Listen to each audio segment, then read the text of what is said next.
Здравствуйте.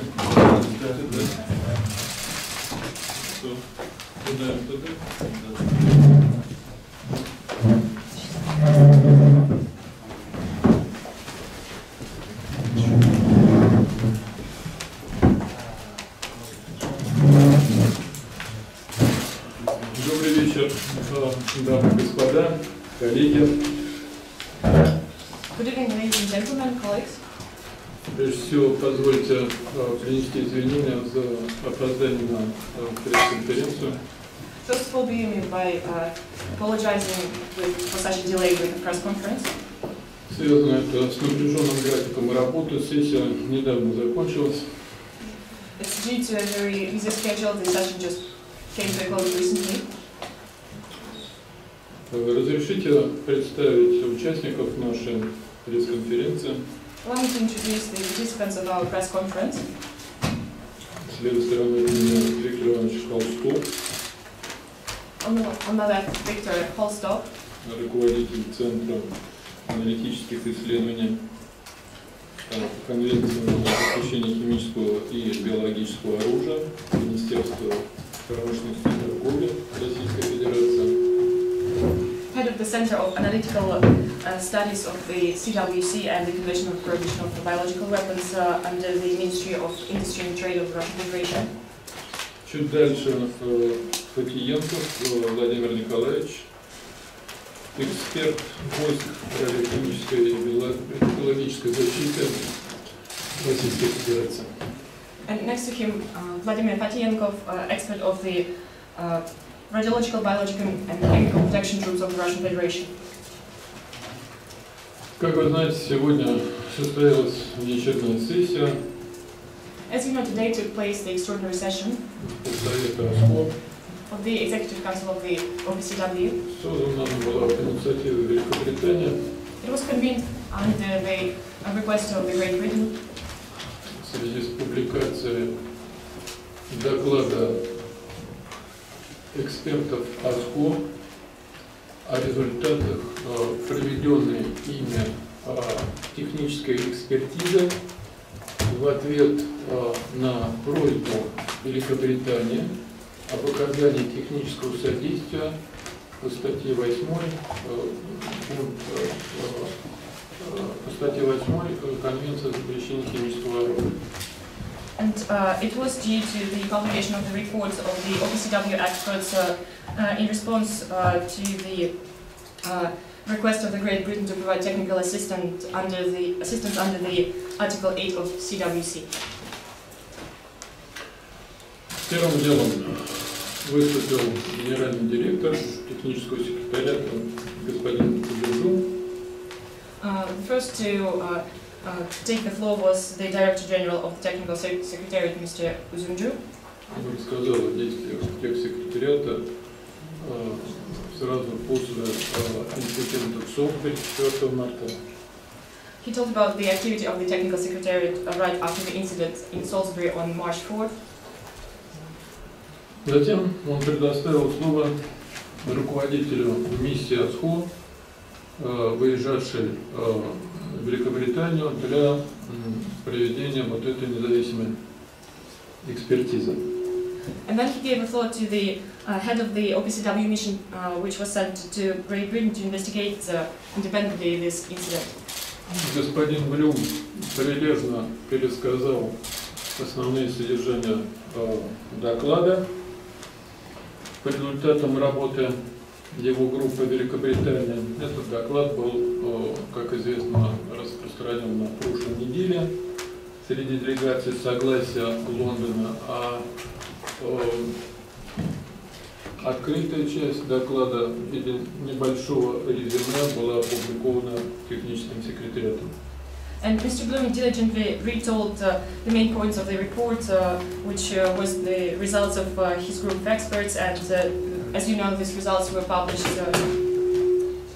last week upon the agreement of London. An open small part of this report was distributed. Главная мысль выступления Блюма звучала так: в соответствующих лабораториях ОЗХО установлена формула токсичного химиката, совпадающего с данными британской стороны. По результатам их собственного британского национального расследования отравления в Солсбери 3 человек. And the main idea of the presentation by Mr. Bloom was the following: that according to the OPCW laboratories, they managed to determine the formula of a toxic chemical which coincided with the results made in Great Britain based on the work done there that regarding the poisoning of 3 people. Сразу же за представителем миссии ОЗХО слово попросил постред Великобритании, господин Уилсон. And immediately after the representative of the OPCW mission, representative of Great Britain, Mr. Wilson, asked for the floor. Предсказуемо представлял дело таким образом, будто заключение экспертов ОЗХО подкрепляют выводы британской стороны. Это ему была версия, подчеркиваю, английского посла, подкрепляет версию английской стороны, что в Солсбери было использовано боевое отравляющее вещество нервно-паралитического действия, известного под именем «Новичок». And predictably, he tried to present everything as if the results by the OPCW experts confirmed the findings of the Great Britain, and this, I underscore that this was his version, that in Salisbury a nerve agent called Novichok was used. В своем дальнейшем выступлении постред Великобритании выстроил по известной уже схеме, а именно выдвинул в адрес Российской Федерации триаду обвинений, так называемую триаду обвинений. And the further part of his presentation followed the same scheme as always. He put forward against Russia the triad of accusations. Уверял, что у России были и есть необходимые технические средства для осуществления такого нападения с применением химического оружия. He tries to convince the audience that the Russian Federation has had before and has the technical means for conducting such an attack with the use of chemical weapons. Уверял, что по данным британцев в России продолжаются научно-исследовательские работы и создается химическое оружие по этой так называемой программе «Новичок». And he assured that, according to Great Britain, Russia is continuing research and development and creation of chemical weapons following this Novichok program. Дальше он говорил о том, что в России имеется опыт использования таких химических веществ за рубежом. Then he continued that the Russian Federation has experience of using such chemical substances abroad. Якобы российское государство проводит политику, направленную на устранение своих противников, физическое устранение своих противников за рубежом. And that Russia supposedly conducts the policy of exterminating its opposers abroad. Ну и что касается мотива возможного, то, по словам британского посла, дескать, российские спецслужбы рассматривают перебежчиков в качестве законной цели для их физического устранения. And as far as the possible motives are concerned, according to the ambassador of Great Britain, Russian special services believes that traitors are legal targets for extermination. Ну, представлял дело таким образом, будто Великобритания строго следует положениям Конвенции о запрещении химического оружия. Россия как раз наоборот отказывается от сотрудничества с техническим секретариатом, не желает отвечать на законные, многочисленные вопросы английской стороны. And he presented the events saying that Great Britain supposedly respects strictly the CWC, and Russia refuses to cooperate with the technical secretariat and does not answer the numerous and legitimate questions made by the Great Britain. Сразу же после выступления британского посла слово было предоставлено доктору Ивановичу Холстову, нашему признанному эксперту в химических делах. And immediately after him, the floor was given to Victor Holstov, our respectable and well-known expert in chemical issues. И мы для начала задали главный вопрос, ключевой вопрос руководителю миссии ОЗХО. And we started with the key question to the head of the OPCW mission. Действительно ли, как это утверждают британцы, по результатам независимой экспертизы, проведенной экспертами ОЗХО, можно судить о страновой принадлежности примененного токсичного химиката? Is it true that, as Great Britain claims that, according to the independent expertise carried out by the OPCW specialists, we can judge regarding which country produced the chemical which was used in the attack? Мы получили совершенно ясный, недвусмысленный ответ. Нет, это не представляется возможным. Не представляется возможным по результатам анализа установить, куда тянется ниточка, в какую страну. And we received an unambiguous and clear answer that no, it's impossible to do so. Based on the analysis, it is impossible to follow this thread and understand to which country this thread leads. Мы также задали и ряд других крайне важных вопросов, на которые мы должны рассчитывать получить необходимые разъяснения. And we also asked a great number of other important questions which we have every right to ask and expect an answer to. Я думаю, что Виктор Иванович, как наш главный специалист, подробнее остановится на этом деле. But I believe Mr. Holstov will dwell upon this in greater detail as our expert in chemistry. В своем выступлении Виктор Иванович также коснулся истории вопроса. In his presentation, Mr. Holstov also touched upon the history of the matter. История вопроса, связанного с разработками на Западе, в том, что касается создания новых отравляющих веществ. Concerning the history concerning the issues related to the development of new toxic agents in the West. И параллельно с его выступлением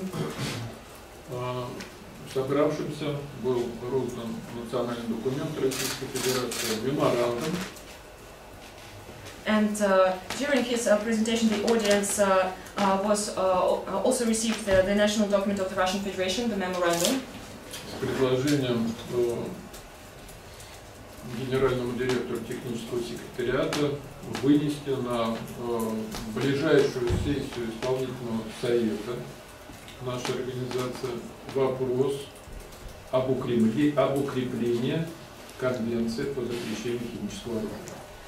It contained the proposal to the Director General of the Technical Secretariat to present at the soonest meeting of the Executive Council of our organization the matter of enhancing the CWC. После этого к микрофону выстроилась очередь из союзников Великобритании, США, по НАТО и Европейскому Союзу. And after that, there was a whole line of allies of Great Britain and the United States under NATO and the EU. Они все на разные лады перепевали заявление, зачитанное от имени Евросоюза болгарским послом. And all of them in the different ways sang along in tune to the statement made on account of the EU by the ambassador of Bulgaria. Смысл вот этого заявления от имени Европейского Союза. Это безоговорочная вера англичанам, потому что все, что они говорят, все это воспринимается на веру. And the meaning of the statement in the name of the EU is this unshakable belief in the words of the Great Britain, which are taken at face value. Российская Федерация требует, как они говорят, начала полноценного сотрудничества с техническим секретариатом. And the Russian Federation is asked to start a full-fledged cooperation with technical secretariat, as they put it.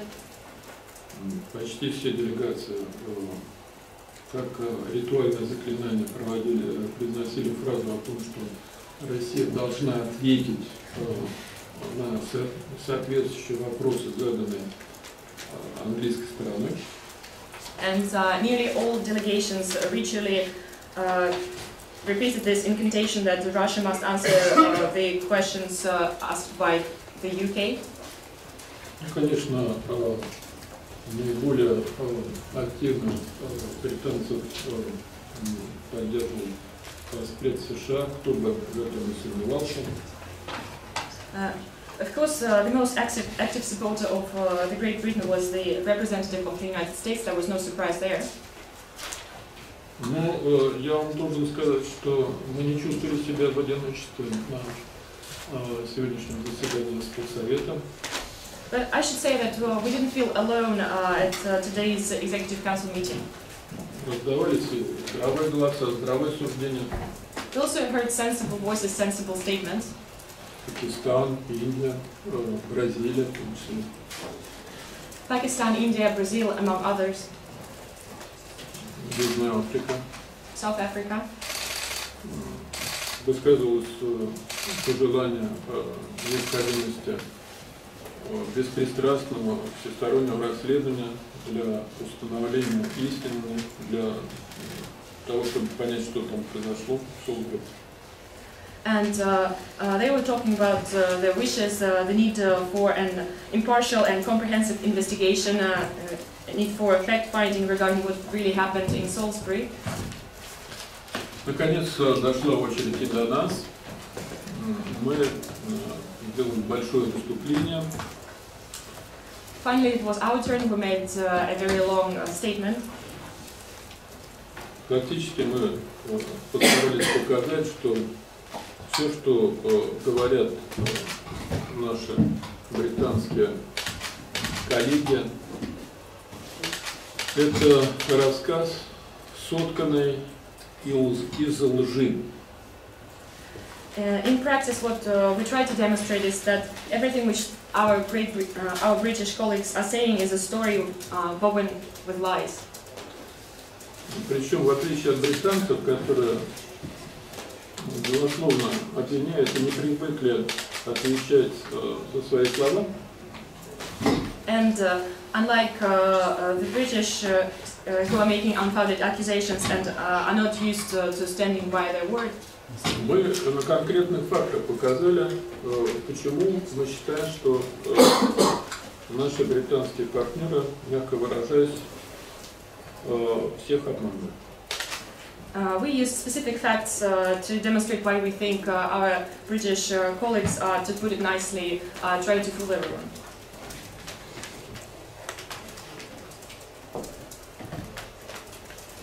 Ну вот, начать с того, что Россия якобы не отвечает на законные вопросы Великобритании. Well, let's just start with that Russia supposedly doesn't answer to questions by Great Britain.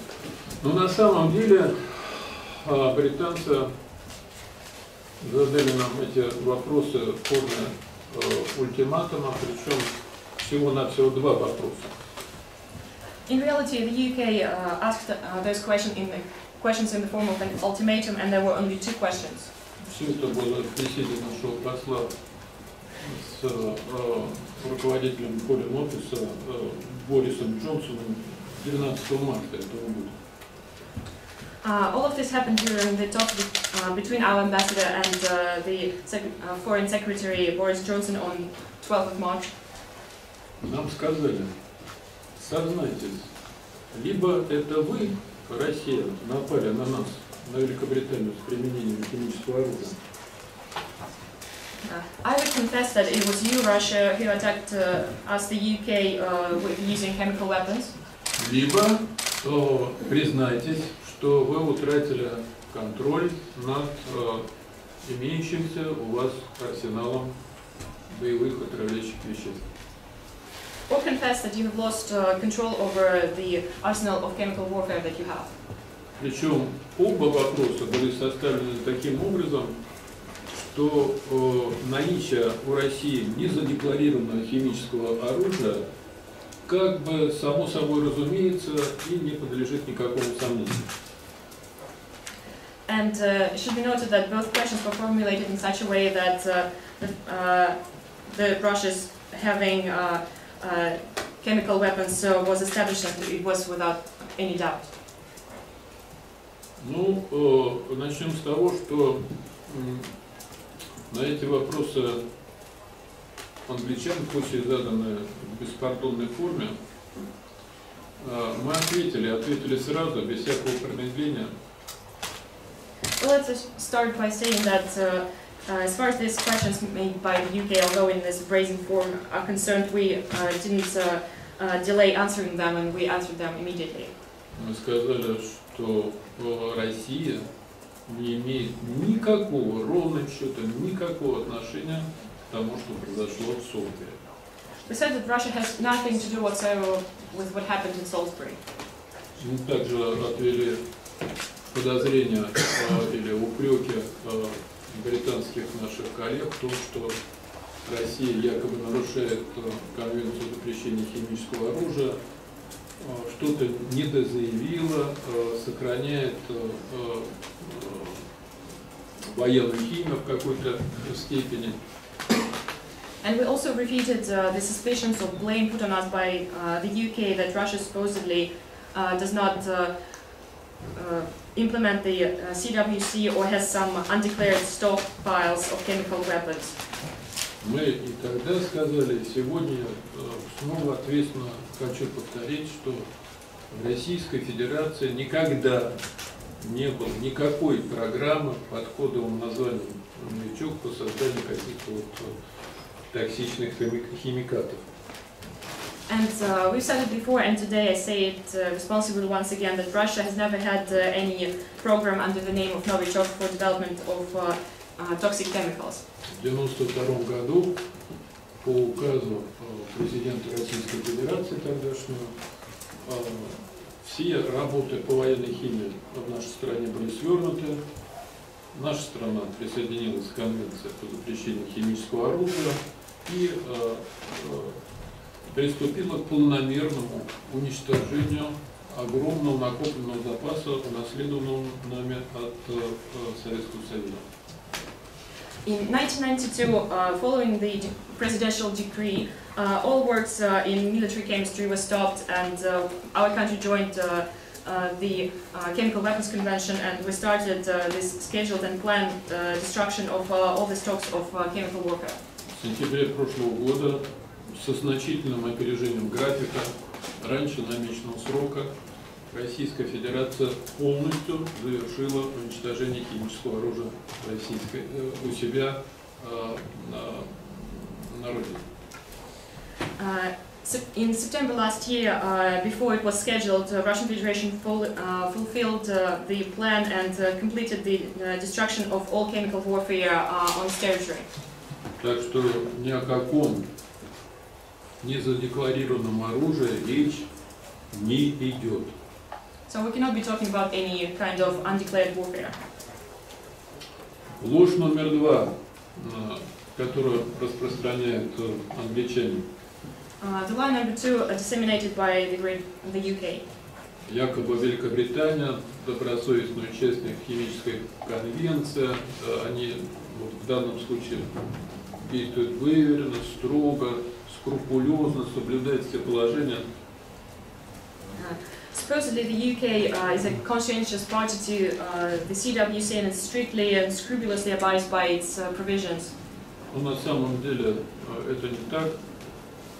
But in reality it's not true. По конвенции, если у одного государства, участника, возникают вопросы к другому государству, а так действительно и происходит, у Великобритании есть вопросы к России, должен был бы быть задействован механизм двусторонних консультаций.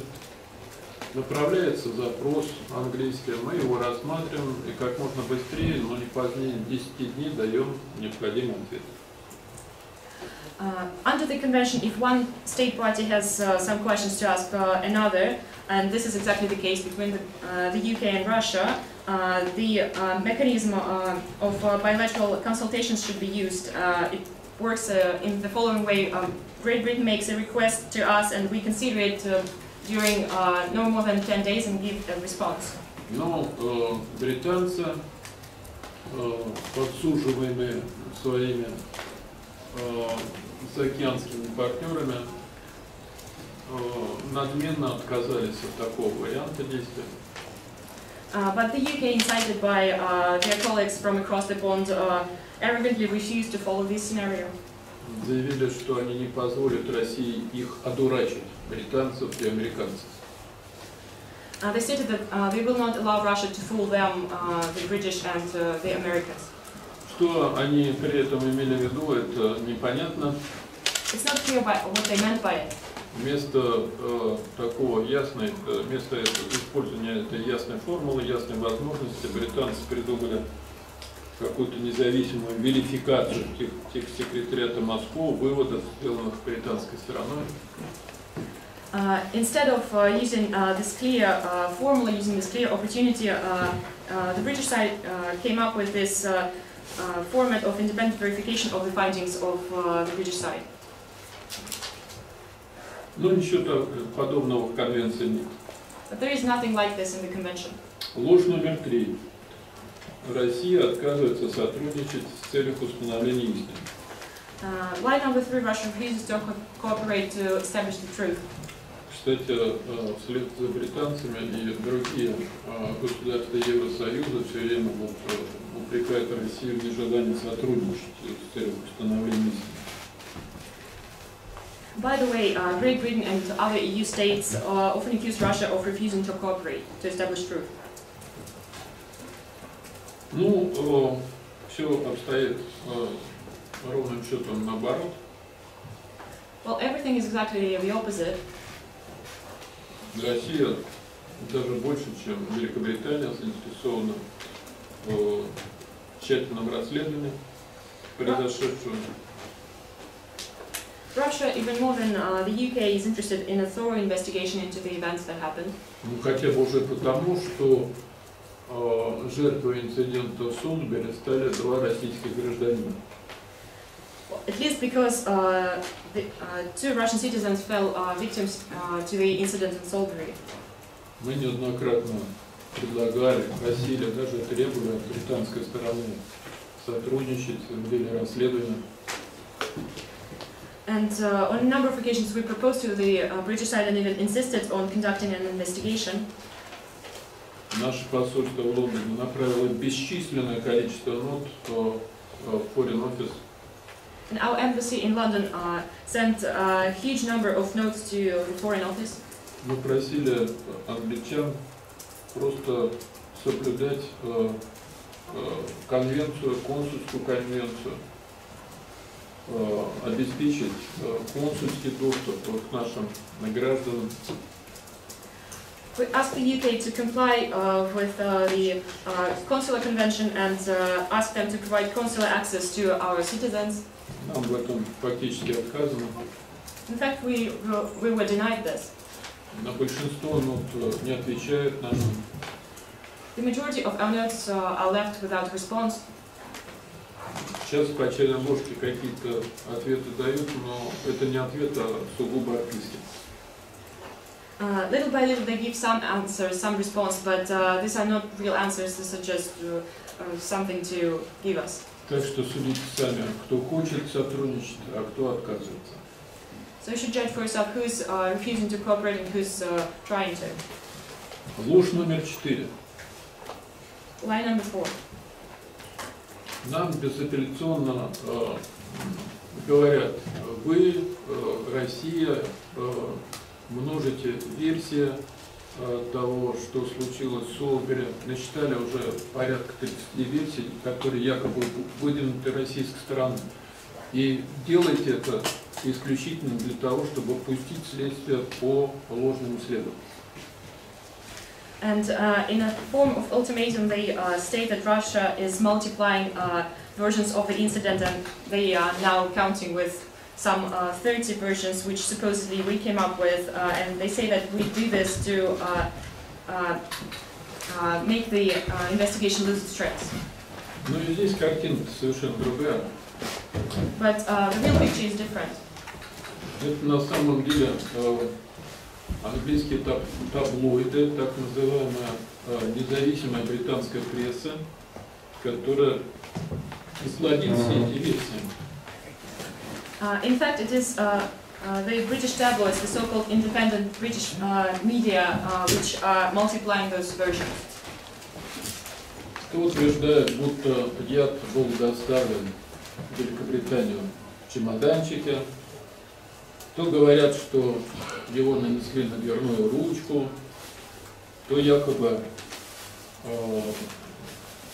передали в гречке, привет, мол, из России, то в ресторане чем-то могли отравить, то в букете цветов, то на кладбище, то на могиле жены, то в вентиляционной системе автомобиля, то в духах. То есть это они сами множат эти версии.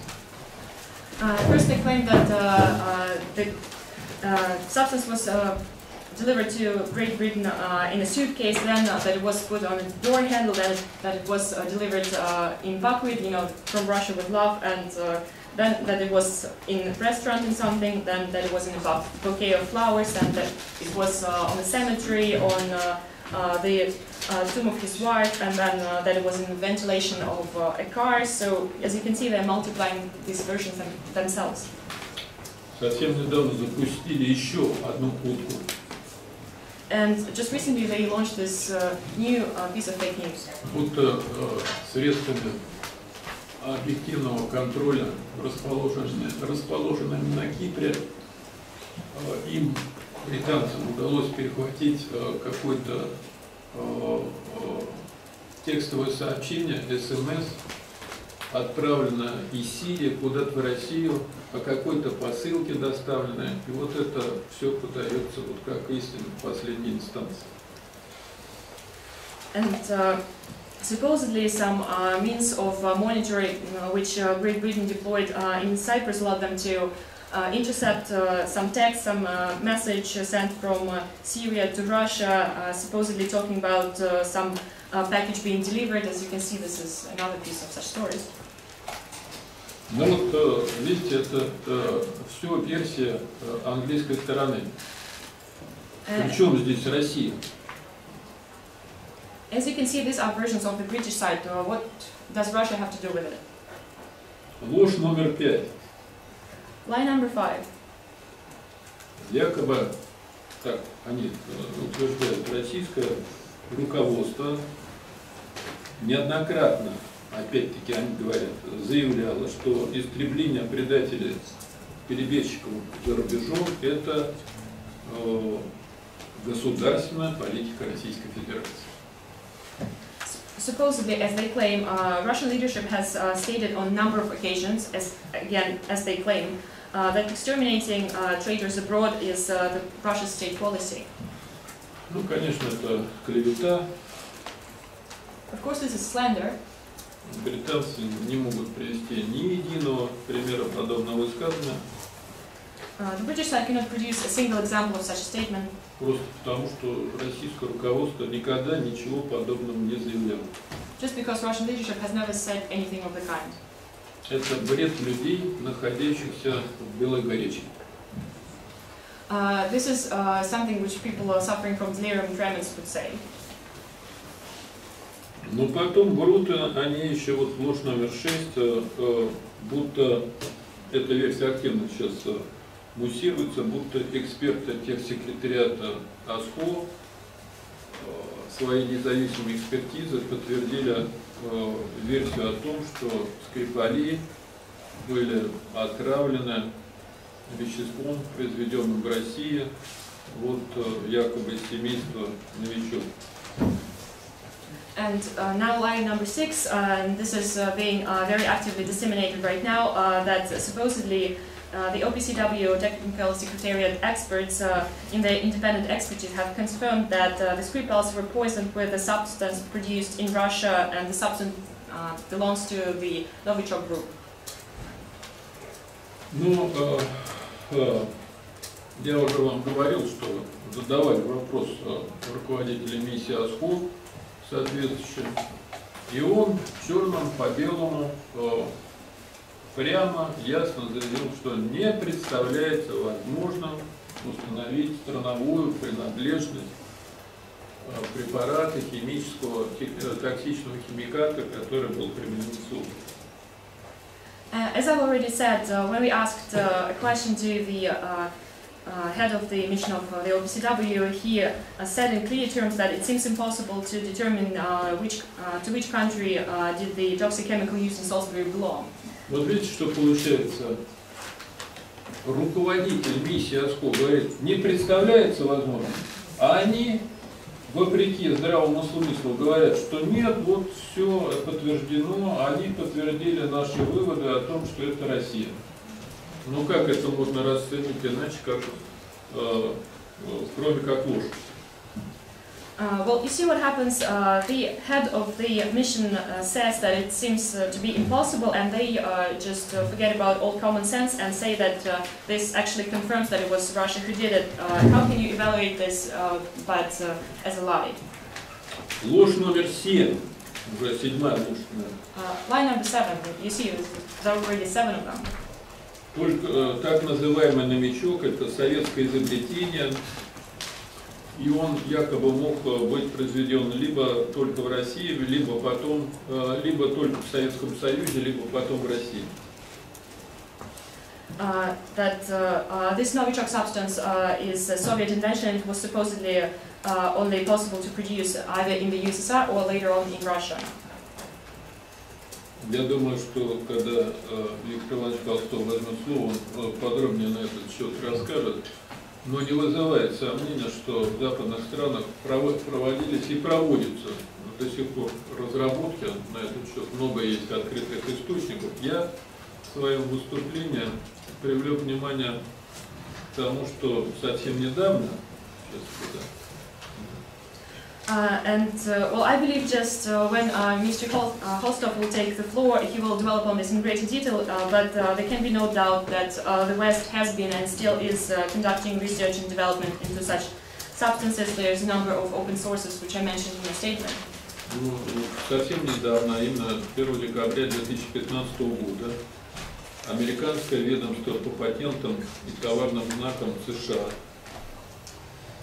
just recently, on December 1st, 2015, American Trademark and Patent Agency обратилась к российским коллегам consulted its Russian colleagues с просьбой о проверке патентоспособности asking to check patentability изобретения, сделанного американским научным сотрудником Рубином.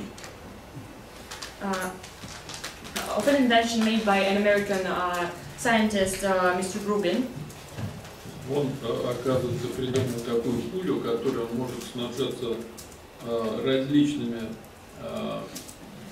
нервно-паралитическими веществами, включая табун, зарин, а также агенты, относящиеся к типу новичок.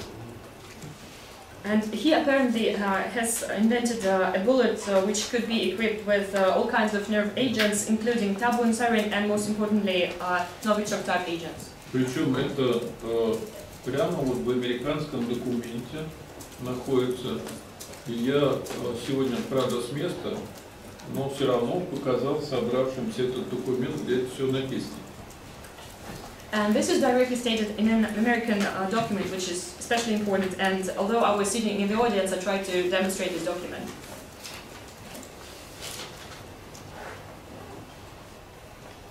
Иными словами, Этот документ подтверждает, что в США нервно-паралитические вещества вот из этой линейки, которую почему-то на Западе стали называть новичок, не только производились, но даже и патентовались в качестве химического оружия.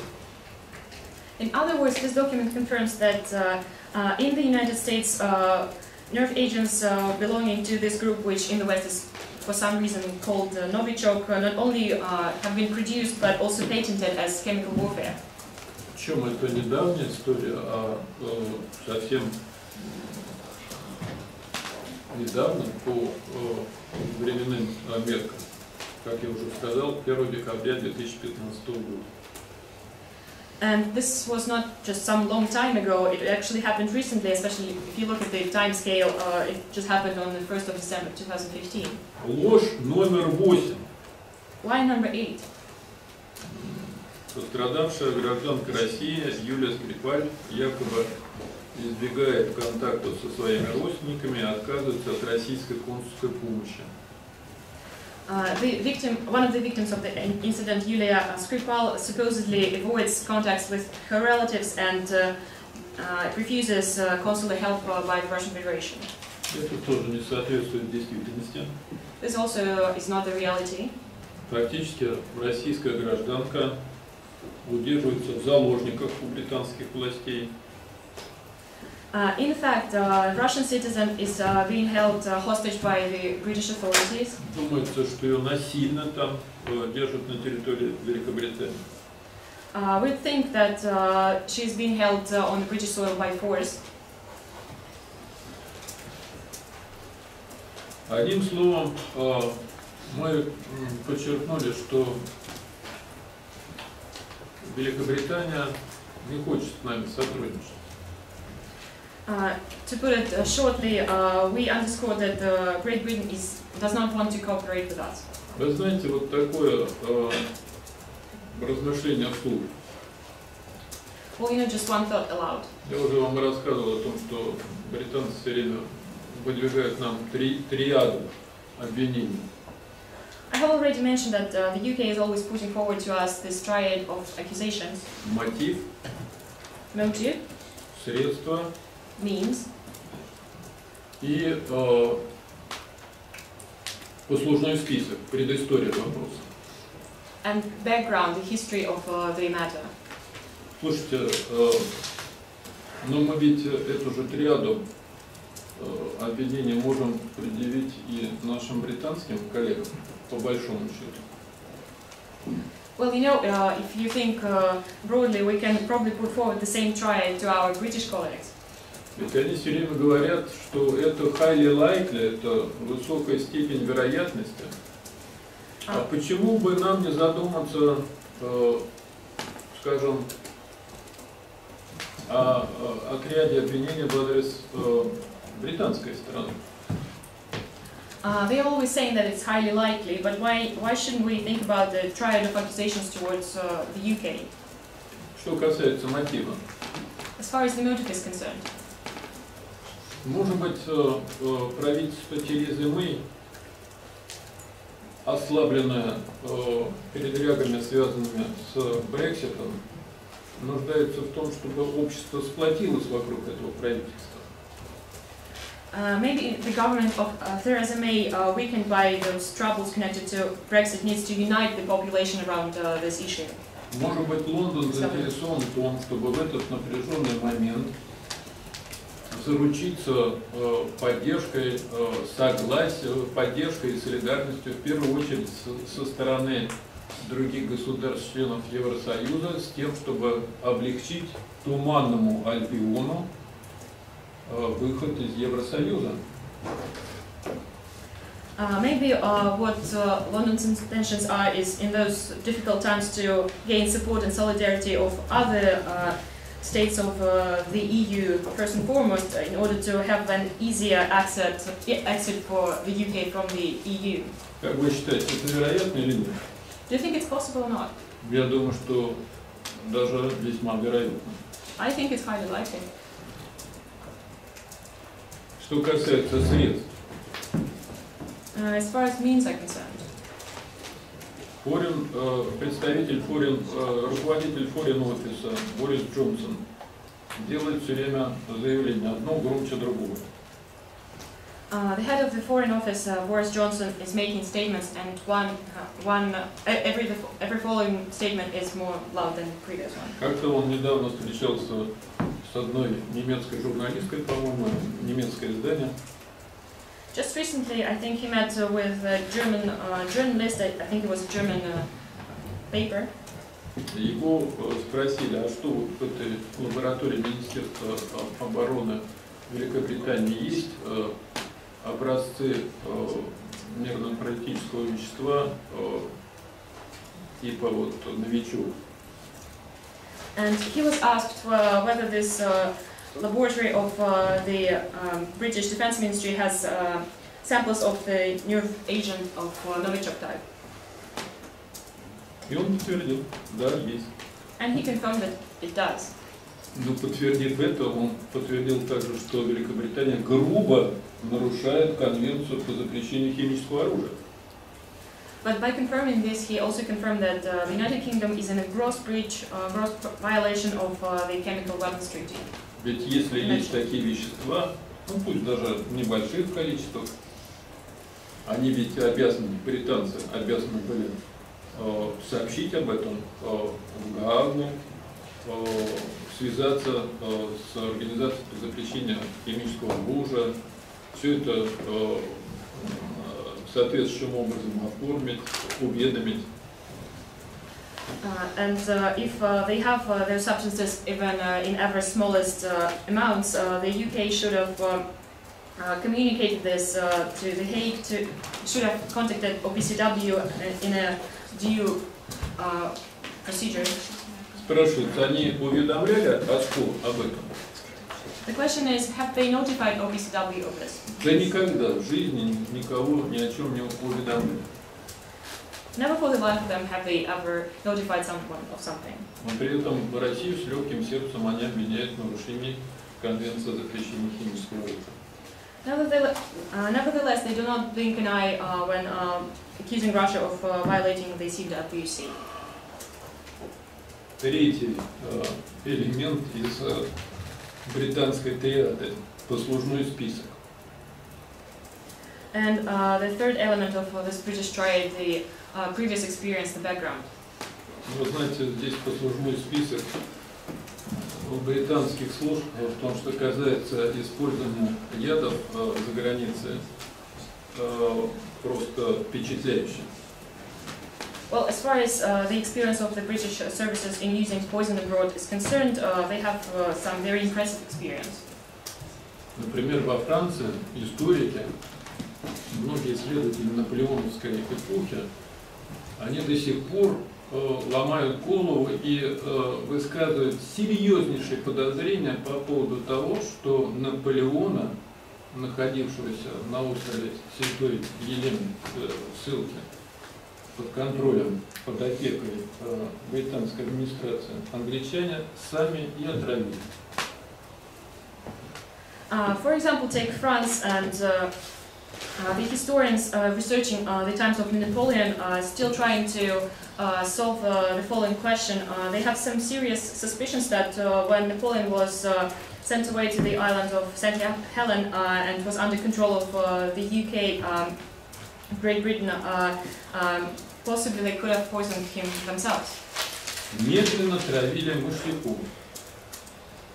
Slowly poisoned him with arsenic. Вот, достоверно известно, что в 1916 году агент британской разведки Освальд Райнер поставлял яд цианистый калий для того, чтобы отравить известного персонажа российской истории Григория Распутина. It is a well-known fact that in 1916, a British intelligence agent, Oswald Reiner, was supplying cyanide to poison Grigori Rasputin. Ну, это все давняя действительно история, а вот события сравнительно недавно произошли. But we're talking about ancient history, and these events are very recent. Кажется, в 2006 году британские власти признали, что они проводили опыт на живых людях, на своих согражданах, для того, чтобы испытать зарим. I think it was in 2006 when the British authorities actually recognized that they were conducting experiments on their own population, their own citizen subjects, to test sarin. 360 человек пострадали тогда. There were 360 people who fell victims to it. Один вообще умер. And one of these people actually died. Вот в свете того, что я вам сказал, высокой степени вероятности, мотива, средства, послужные списки, наверное, пришло время, чтобы мы все-таки с англичанами договорились о начале полноценного сотрудничества. So, in the light of what I just said regarding the highly likely motive, means, experience, maybe it's time we came to an agreement with our with the British side to start a full-fledged cooperation. Дело в том, что вот этот доклад, техническая экспертиза, представлена по поводу запроса англичан. Этот доклад вызывает у нас ряд вопросов и требует дополнительной детальной проработки, в том числе британской стороны. The thing is, this technical analysis, this report produced upon the British request, raises a whole number of questions regarding our side, and it also calls for a further detailed study into it, including by the British side. Любому специалисту понятно, что окончательные выводы можно сделать лишь имея перед глазами полные, без всяких изъятий, технические отчеты лабораторий, которые проводили соответствующие исследования, анализы. Any specialist can understand that final conclusions can only be made when you have in front of you a full technical report without any exclusions from all of the laboratories which carried out this analysis, this expertise. Технический же секретариат, ссылаясь на ложно понимаемую конфиденциальность, говорит о том, что не может такие отчеты, полные отчеты представить нам без согласия Лондона. But technical secretariat, upon referencing this misunderstood concept of confidentiality, is saying that they cannot provide such full reports without a consent on the part of London. Но у нас, понятно, нет никаких иллюзий по поводу англичан, их готовности, по крайней мере, на данном этапе сотрудничать с нами. But we have no illusions regarding the UK and their readiness to cooperate with us at this stage. Поэтому я хочу воспользоваться случаем, чтобы еще раз подчеркнуть. So I would like to use this opportunity to reiterate once again. Мы, Российская Федерация, не примем никаких результатов национальных ли, международных ли расследований. As the Russian Federation will not accept any results of be it national or international investigation, без ознакомления с полным массивом информации, without disposing of full mass of information, включая доступ к материалам английского расследования, including access to the materials of British investigation, без консульского доступа к нашим пострадавшим гражданам, without consular access to our citizens, ну и самое главное, без обязательного участия, я подчеркиваю, это непременное условие. and most importantly, without the obligatory, and I underscore obligatory participation, Российских экспертов во всех действиях, направленных на установление истины, прояснение картины того, что произошло в Солсбери 4 марта. Of the participation of Russian experts in all actions, all analysis to establish the truth regarding what happened in Salisbury on March 4th. Пока же у нас, как я сказал, есть все основания полагать, что мы имеем дело с грубой провокацией против Российской Федерации со стороны спецслужб Великобритании. But at the moment, as I've already said, we have every reason to believe that this is a huge provocation against the Russian Federation by the special services of the UK. И если британская сторона будет и далее отказываться сотрудничать с нами, And if the British side continues to refuse to cooperate with us, это лишь подтвердит нашу уверенность, что именно так и обстоят дела. this will only reaffirm our conviction that this is exactly the case. Встык с выступлением главы российской делегации, моим выступлением на сессии, сделал сообщение представитель Министерства обороны Российской Федерации. Immediately after my presentation at the meeting was the presentation of the representative of the Ministry of Defense of the Russian Federation. Она рассказала о случаях применения, причем в крупном масштабе применения Великобритании и особенно США химического оружия в мире. She talked about cases of use and on a large scale of chemical warfare in the world by Great Britain and especially the United States. Миллионы людей пострадали в Юго-Восточной Азии. Millions of people suffered in Southeastern Asia. В частности, в Камбодже, во Вьетнаме. In particular in Cambodia and Vietnam. Американский постпред при организации цинично пытался помешать представителю нашего Министерства обороны сделать это сообщение, ссылаясь на процедурные вопросы. And the American permanent representative at the organization cynically tried to prevent the representative of our defense ministry from making this presentation referencing points of order. Один раз попытался сорвать выступление. Tried to sabotage the presentation once. Никак не унимался. Второй раз пробовал. But he just couldn't stop and he tried again. Ну, о чем это говорит? Правда, глаза колет. What does it tell you? It just pains them to hear the truth. Ну вот, примерно в такой обстановке продолжалось наше обсуждение. It was pretty much under such circumstances that our discussion continued. В конечном итоге сессию мы закрыли с принятием итогового доклада, выдержанного в сугубо практическом ключе. Eventually, the session was declared closed, and we adopted the report in its very factual form. Что можно сказать в порядке резюме к этому рассказу о том, как проходила внеочередная сессия?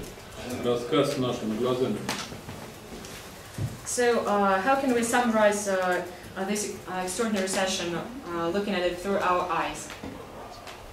Нашим англосаксонским партнерам не терпелось устроить судилище над Российской Федерацией. Our Anglo-Saxon partners couldn't wait to make a kangaroo court out of this session. У них этого не получилось. But they didn't succeed. Наши уместные вопросы, разъяснения, наша позиция возымели свое действие. Our timely questions, relevant questions, our explanations, our position did have effect. У многих людей раскрываются глаза. Many people are starting to open their eyes. Причем мы старались действовать конструктивно. And we tried to be constructive. Старались не заниматься препирательствами с нашими британскими, американскими и французскими партнерами. And we tried not to just be idly having an argument with our British, American and French partners. Попытались предложить конструктивную повестку дня действия на предстоящие недели и месяцы. But tried to propose a constructive working agenda for the upcoming weeks and months. Эту цель как раз включило предложение, сформулированное в национальном меморандуме Российской Федерации. And it was to this purpose that was behind the national memorandum of the Russian Federation, which we proposed. Мы распространили его на заседании исполсовета. We distributed it at the Executive Council meeting. Одним словом, настраиваемся на конструктивную работу. In one word, we're trying to tune in to constructive work. И к тому же призываем наших партнеров. And call upon our partners to do the same. Вот, сказав все это, я хотел бы попросить Виктора Ивановича остановиться на технической стороне вопросов, связанных с нашей сессией, и в частности презентация главой миссии ОЗХО результатов независимой экспертизы ОЗХО. And that said, I would like to now give the floor to Viktor Holstov and ask him to develop on the technical sides of the matter, especially as far as the presentation of the head of the OPCW mission is concerned regarding the results of the independent expertise by his team. Excuse me, it's very unpolite, but could we ask please some questions first to the ambassador, because also of the time problems. Please. Я бы все-таки предпочел, чтобы Виктор Иванович Холстов рассказал о тех крайне важных и очень неудобных вопросах, которые мы задали и техсекретариату, и нашим британским партнерам. Поэтому давайте не будем спешить, и я попрошу Виктора Ивановича все-таки остановиться на этом. Не будем нарушать порядок нашей пресс-конференции. I would still prefer that Mr. Holstov would dwell upon those very important and inconvenient questions which we asked the Technical Secretariat and Great Britain, so let us not rush and dwell upon the technical side and not break the order of our presentation. Без этого просто вы не поймете всей полноты картины. Without it, you just won't understand the full picture. И нюансов, всех нюансов российской позиции. And the nuances of the Russian position. Ambassador, with respect, we're going to miss the evening news deadline. Ну ничего страшного. Главное, чтобы вы услышали российскую точку зрения. It's not that tragic. It's important for you to hear the Russian side of the story. Пожалуйста, Виктор Иванович. Please, Mr. Holstov. Спасибо. Добрый вечер, уважаемые господа. Thank you. Good evening. Да. Принимая во внимание, что на сегодняшней сессии исполсовета впервые рассматривался представленный техническим секретариатом доклад по результатам расследования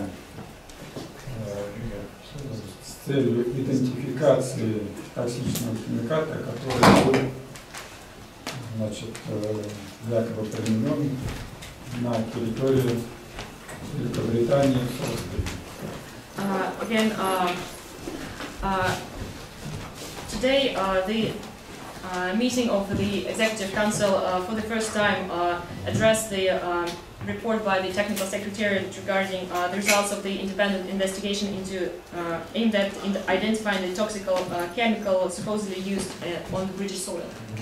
В этой связи, кроме основного вопроса, можно ли отнести какой-то стране определенный токсичный химикат, идентифицированный, были заданы следующие еще вопросы. Apart from the main question whether it is possible to identify which country produced the chemical supposedly, which was identified, we asked a number of other questions.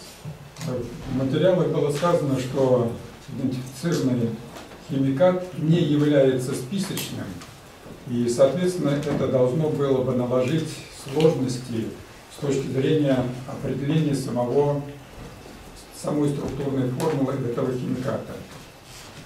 The material said the following, that the chemical identified is an non-scheduled one, and this should pose difficulties regarding determining the structural formula of the chemical. И в этой связи был задан вопрос, использовался ли какой-либо образец сравнения для определения структуры такого токсичного химиката. And in respect to this, we asked the question, were some reference sample used to determine the structure of such a chemical? Значит, мы почувствовали, что этот вопрос очень чувствительный для руководителя лаборатории технического секретариата, которая организовывала все эти работы с привлечением назначенных лабораторий. And we felt that this is a very sensitive question for the head of the technical secretariat laboratory, which organized all of the work of the designated laboratories. Я поясню почему. Потому что если стандарт был, то есть сравнительный какой-то образец, да, то значит технический секретариат знал о наличии такого токсичного химиката и имел представление о его формуле. I'll explain. If there was some standard, if there was some reference sample, then the technical secretariat knew of the existence of such a toxic chemical and then knew its formula. Если не было необходимости вот иметь сравнительный образец или не был неизвестен этот, не было образца сравнения, то требовалась целая система проведения экспериментов для того, чтобы выйти на конечную формулу такого токсичного химиката. And if there was no reference sample, there should have been, there needed have been a system of experiments to determine, to come to the final formula of such a toxic chemical. И вы помните, что практически сразу было заявлено, что нам известно, какой химикат, назывались там его какие-то шифры и так далее и тому подобное. Так вот, господин Блюм, руководитель лаборатории технического секретариата, ответил следующее. And you remember that they immediately stated that they knew which chemical it was and they named some code names and such. And Mr. Bloom, the head of the technical secretariat of the laboratory, stated the following. Что образца сравнения как такового не было. They didn't have a reference sample as such. Но в то же время, принимая во внимание, что для идентификации вот этого токсичного химиката требуются большие исследования, чтобы установить его непосредственно структурную форму, включая даже метод, так сказать, встречного синтеза, чтобы вот набрать ту формулу, которая могла бы показать конкретное соответствие определенных элементов структуры в пробах. But at the same time, given that to identify such a technical toxic chemical, they would have needed a very large number of investigations in order to come to the structural formula and probably even use some post-synthesis to come to the formula and find some specific correlations in the sample provided. Но для этого требуется вот, в нормальных условиях с неизвестными такими сложной структурой химиката длительное время, как правило, не менее где-то 2 недель. But in this case, they would need normal conditions, and to determine such a difficult chemical, they would have needed around 2 weeks. И в то же время руководитель лаборатории, господин, сделал такое заявление уклончивое, что да, проводились исследования, в том числе якобы синтез непосредственно самого вот такого, встречный синтез для получения полного представления о структуре токсичного химиката. But at the same time, the head of the laboratory, Mr. Bloom, made this evasive statement saying that yes, they did conduct some investigation and they even used some kind of synthesis to determine the structure of this toxic chemical. Но я сразу бы хотел остановиться на том, что тот токсичный химикат, который был обнаружен, его структурная формула была уже известна с 1998 года. But I would like to immediately point out that the toxic chemical which was found, its structural formula has been known since 1998. И эта структурная формула была написана непосредственно Эджелским центром химико-биологических исследований Министерства обороны Соединенных Штатов Америки.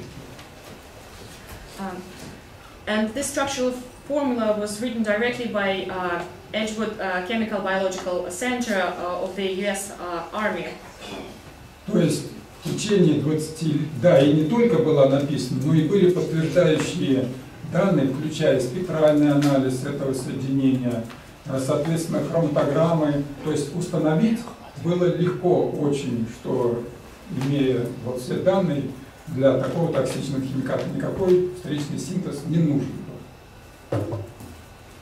And not only have they written the structural formula, but they also have data confirming this formula. They had conducted spectral analysis and chromatography, so it was very easy to determine, to identify such toxic chemical. They didn't need any special synthesis.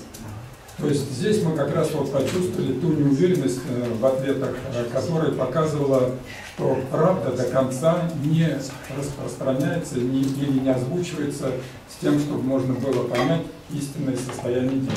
Представьте, 98 год, все характеристики есть, и через 20 лет мы говорим, что это незнакомый, так сказать, токсичный химикат. Хотя по конвенции уже необходимо было сделать заявление и представить данные в организацию для того, чтобы внести изменения в списке конвенций, подлежащих контролю.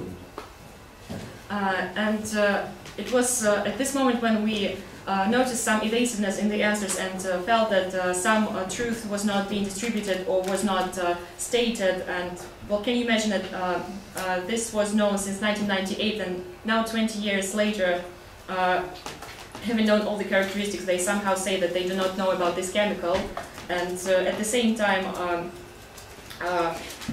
it's not in the convention, and they should have provided the data to the organization for the prohibition of chemical weapons to update the schedules of the chemicals control.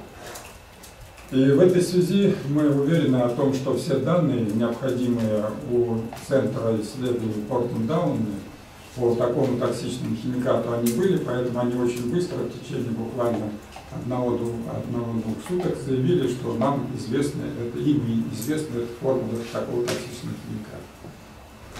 So we are sure that Portland-Down had all the data on this toxic chemical, and that's why in just 1 or 2 days they stated that they knew the formula of this toxic chemical.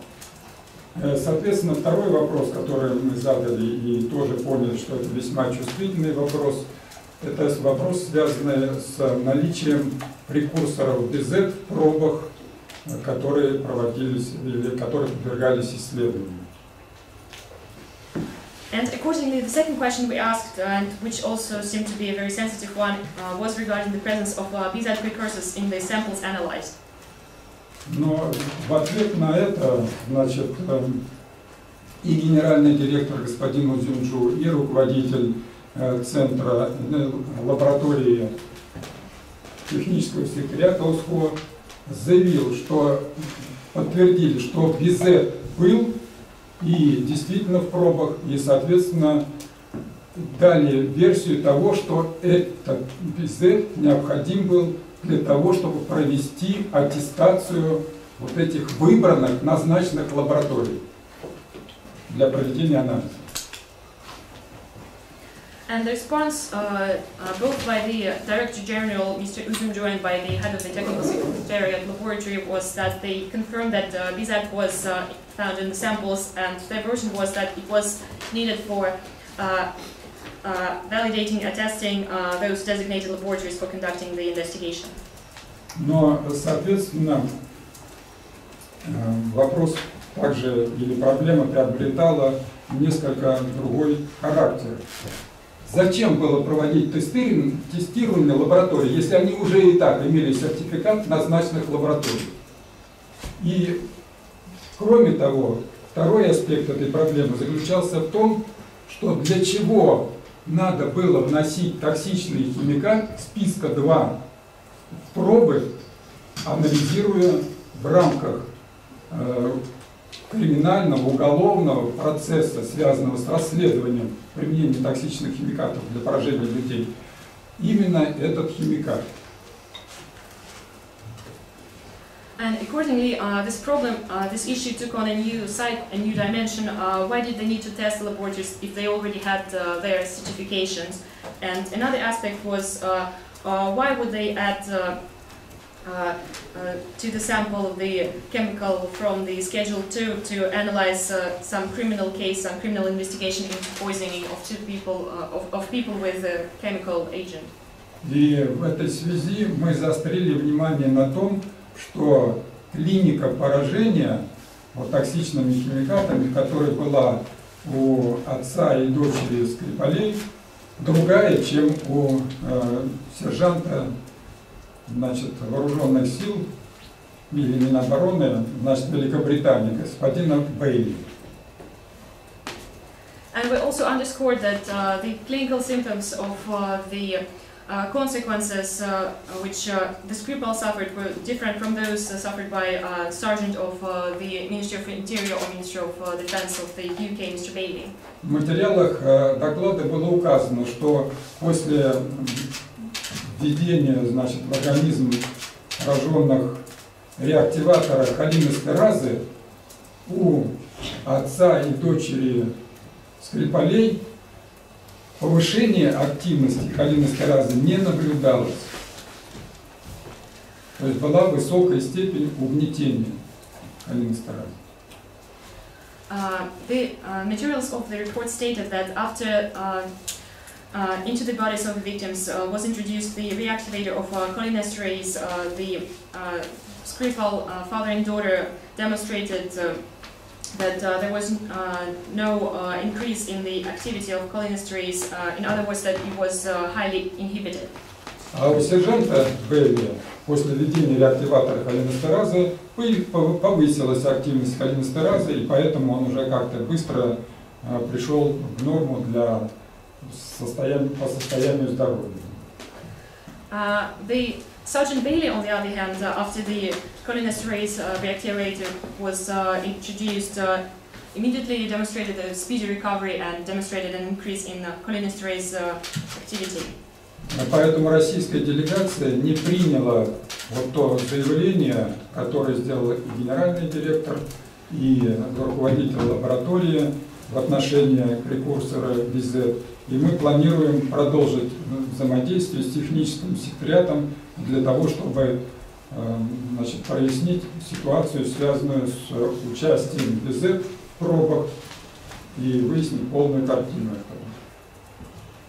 That's why the Russian Federation delegation did not accept the statements by the Director General and head of the lab regarding the BZ precursors, and we plan to further interact with the technical secretariat to shed light on the presence of BZ in the samples.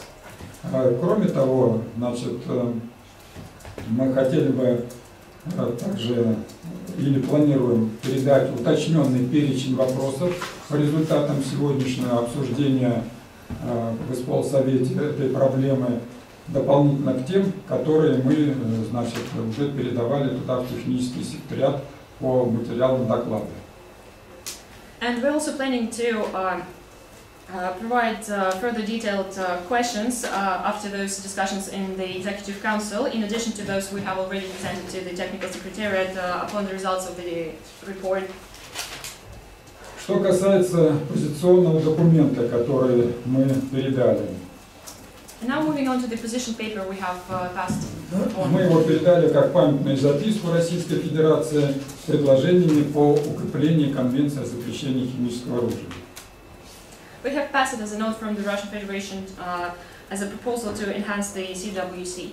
Там несколько разделов. Первый из них – это вопрос, касающийся подготовки и хода выполнения Российской Федерации обязательств по Конвенции о запрещении химического оружия, начиная с 1987 года. It has a number of sections in it, and the first one deals with the preparation and the process of the implementation by the Russian Federation of its obligations under the Chemical Weapons Convention starting in 1987. какие действия предпринимала тогда Советский Союз, в последующем Россия, чтобы взять на себя эти обязательства и показать, что она честно и справедливо выполняет все, что на нее возлагается по Конвенции о запрещении химического оружия. При этом взаимодействие осуществлялось не только с странами, которые участвовали в разработке этой конвенции на площадке конференции в Женеве, но и непосредственно на всех, в течение всего периода, начиная с 1987 года, по взаимодействию с Соединенными Штатами Америки. And it demonstrates which actions were taken by first the USSR and then Russia to demonstrate its commitment to the obligations under the convention and demonstrate that it fulfills all of the obligations under the CWC. And importantly, we interacted not only with countries which participated in the development of the Chemical Weapons Convention on the Geneva platform, but also with during the entire period of starting in 1987, we cooperated with other countries, including cooperated with the United States. Что касается токсичных химикатов, таким общим названием новички, в этом документе отмечено следующее. And as far as the Novichok type toxic chemicals are concerned, this document states the following. Что проблема с новичками, она возникла где-то в середине во второй половине 90-х годов прошлого столетия и, соответственно, к настоящему времени приобрела такой массовый характер, заключающийся в том, что появился не только большое количество научной литературы по новичкам, но и перечень этих новичков стал очень большим, где-то в пределах 60 различного типа соединений. And this problem with the Novichoks emerged in the mid-1990s and by now has taken on a massive scale because not only there is a great number of scientific literature on this matter, but there is also a list of these Novichoks which is growing. By now there are approximately 60 different compounds.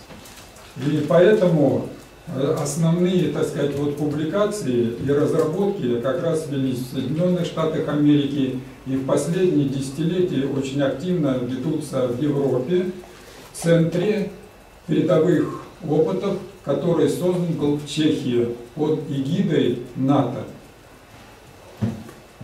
And those publications and those development mainly came from the United States, and in the last couple of decades they were also carried out in Europe in the Center of Excellence established in Czech Republic under NATO. И, соответственно, в этом центре работают или привлечены специалисты Соединенных Штатов Америки, Великобритании, Франции, Германии, Польши и ряда других стран. And at this center there are experts from the United States, the UK, France, Germany, Poland and other countries. They're working there. И когда пошло это или вылилось средства массовой информации, мы знаем, что вы слышали, по-видимому, президент Чешской Республики Милош Земан заявил, что принял решение провести расследование, почему на территории Чехии занимаются вопросами, связанными с разработками и новых химикатов, в том числе токсичных, и их исследований. И мы приветствуем, Российская Федерация приветствует такое решение чешского президента. And when this information came into media, and we imagine that you know that the President of the Czech Republic, Miloš Zeman, demanded an investigation into this scientific development of new chemicals, new toxic chemicals, and research on them, and we welcome such a decision by the Czech President. Но в целом можно сегодня сказать, что, как я уже отмечал, более 60 различного типа соединений известно под термином «новички». И проблема эта абсолютно не российская. Этот термин «новички», он возник на Западе и, соответственно, будируется и циркулирует в тех научных изданиях, которые есть на Западе. And on the whole, it can be said that once again there are over 60 compounds which are under the name of novichoks, and this problem is not of Russian nature, and this term is used in the West and it's circulated in the scientific publishers in the West. Но за 20 лет, вы понимаете, очень много можно, большое количество исследований провести и получить очень большой массив информации. Но возникает вопрос, а что государства, которые проводят эти исследования с разработкой новых токсичных химикатов, оценкой их свойств, они не заинтересованы были в укреплении конвенции? Почему никто из них не обратился и не представил соответствующие материалы в Организацию по запрещению химического оружия, чтобы сделать дополнение списка химикатов? And of course, over 20 years you can do a lot of research and obtain a lot of information, so the question arises, why didn't those countries which conduct research and development into new toxic chemicals, new chemical agents, weren't they not interested in enhancing the convention? Why no materials were produced to the OPCW in order to enhance the schedules of the chemicals? Причем я хотел бы подчеркнуть, что статья 1 Конвенции четко говорит о том, что каждое государство, участник настоящей конвенции, обязуется никогда и ни при каких обстоятельствах не передавать прямо или косвенно химическое оружие кому бы то ни было. And I'd like to highlight that the Article 1 of the CWC clearly states that every state party undertakes never, under no circumstances, to directly or indirectly transfer chemical weapons. А в то же время вот такая научная активная деятельность с исследованием этих химикатов, она как раз и говорит, что в прессе или в научных изданиях есть большое количество информации для того, чтобы проводить работы во многих странах по созданию токсичных химикатов, вопреки целям, которые преследует Конвенция о запрещении химического оружия. But at the same time, such rigorous scientific activity and research into such chemicals demonstrates that there is a lot of scientific publications and a lot of information in the press and publications which allows to conduct such research in a number of countries into toxic chemicals against the objectives of the CWC. И, конечно, мы заинтересованы в том, чтобы конвенция укреплялась, и, соответственно, одно из таких направлений это есть взаимодействие с точки зрения расследования случая Солсбери с участием в том числе Российской Федерации, других государств, которые считают нужным там и Великобританию привлечь, и Российская Федерация, и также взаимодействие с техническим секретариатом. Но такой картины пока не наблюдается с точки зрения взаимодействия. And of course we're interested in enhancing the CWC, and one of the means of doing that is by cooperating in investigating the incident in Salisbury with participation of Russia or other states, and there are states who think that investigations should be with participation of Great Britain and Russia and technical secretariat, but we do not see anything happening of this sort in terms of cooperation. А с другой стороны, ведь вы знаете, что технический секретариат организации говорит о том, что организация вроде бы как направлена в том числе на противодействие терроризму. But on the other hand, as you know, technical secretariat is also saying that one of the objectives of OPCW is countering terrorism. И начиная с 2001 года вышло много решений исполсовета организации, конференции организации, а также технического секретариата, которые направлены и указывают, что в интересах борьбы с терроризмом каждое государство должно взаимодействовать с другим для того, чтобы принимать быстрые меры с точки зрения борьбы именно с терроризмом. And since 2001, there's been a great number of decisions made, adopted by the Executive Council, by the Conference and the Technical Secretariat of the organization, whose objective is and which point out that in the interest of fight against terrorism, all states should cooperate with each other in order to give to take speedier measures against terrorism. И мы уже непосредственно рассматриваем вот инцидент в Солсбери как действие по своей направленности похожее на террористический акт. And we on our part evaluate the incident in Salisbury as actions which resemble terrorist attack. И, соответственно, почему-то вот британские коллеги и другие, те, кто поддерживает их в своих заявлениях, они делают вид, что не слышат этого, но здесь, нам кажется, как раз нежелание укреплять конвенцию. Our British colleagues and other colleagues which support the UK pretend not to hear this, and we think this demonstrates unwillingness to enhance the convention. С учетом значительного количества появившихся за последние 20 лет научных публикаций по токсичным химикатам, Российская Федерация в этом национальном документе обращается с просьбой рекомендовать следующее: генеральному директору технического секретариата ОЗХО в целях принятия мер по укреплению конвенции подготовить и внести на ближайшее заседание исполсовета организации в соответствии с пунктом 5 статьи 15 конвенции проект решения, предусматривающий разработку изменений приложений по спискам химикатов. And given the great number of scientific publications regarding toxic chemicals which appeared over the last 20 years, the Russian Federation in its national document requested and recommended the following, that the Director General of the Technical Secretariat of the OPCW, in order to enhance the CWC, would prepare and present at the soon as possible Executive Council meeting under the paragraph 5 of the Article 15 of the Convention a draft decision in order to enhance the schedules of chemicals. И, соответственно, мы передали документ, который называется «Перечень публикаций по токсичным фосфоросодержащим химикатам, не подпадающим под действие конвенции». Ну, тут предложено 17 таких публикаций ключевых.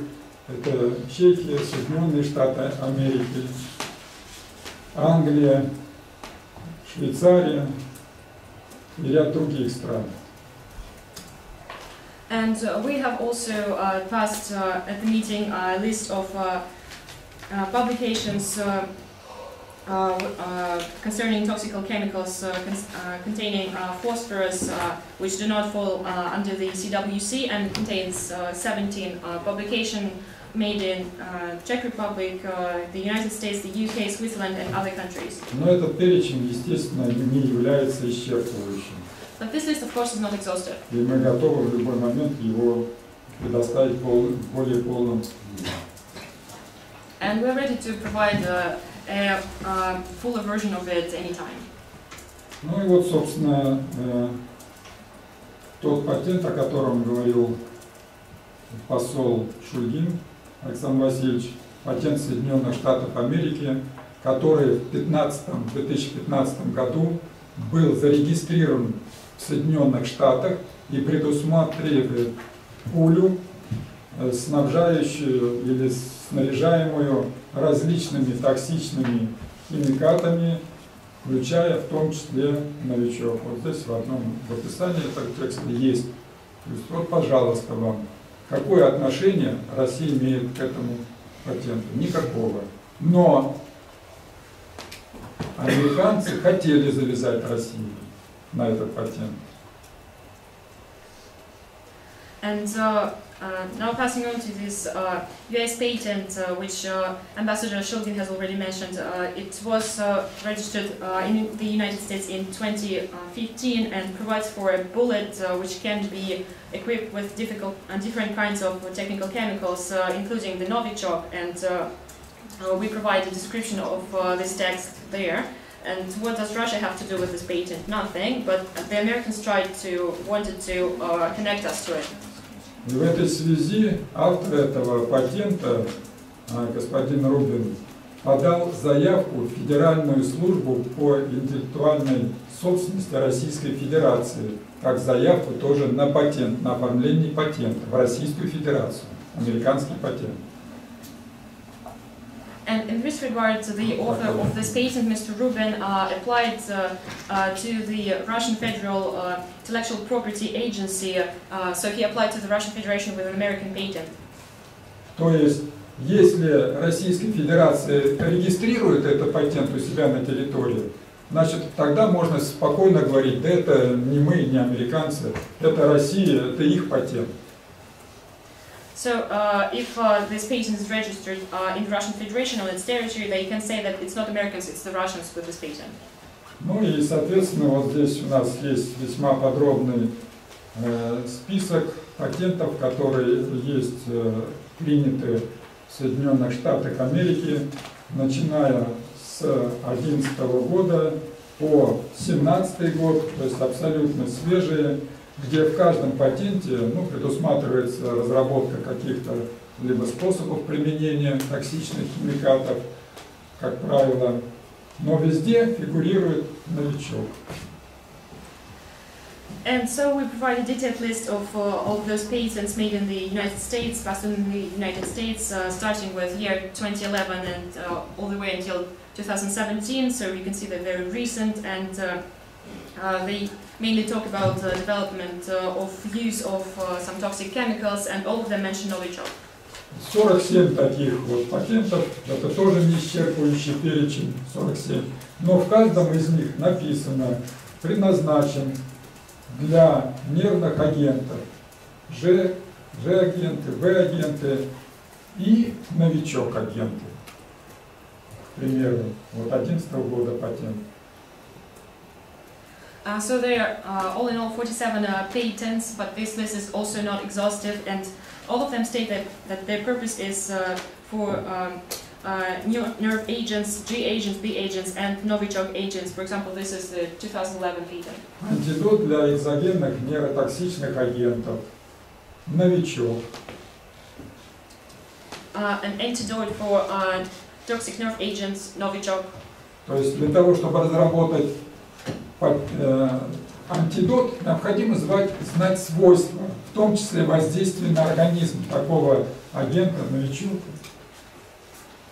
In other words, to develop an antidote, you have to know the qualities, the characteristics, the effect on the body of such a substance, of the novichok. Ну и так далее. То есть в каждом патенте есть новичок. And so on. So every patent has novichok in it. Поэтому мы на заседании исполсовета подчеркнули, что проблема новичка – это не российская проблема. And that's why at the Executive Council meeting we underscored that novichok problem is not a Russian problem. И Россия обвиняет в том, что она потеряла, так сказать, контроль над этими новичками. Мы ответили, что потерять можно то, чем обладаешь. Если нет проблемы, то потерять ее нельзя просто. And Russia is accused of losing control of this novichok, and we responded that if you not lose, to lose something, you have to have something, and if you do not have this problem, if you do not have this troublesome issue, you cannot lose it. Спасибо большое. Thank you. Есть ли какие-то вопросы? So any questions? Yes, please.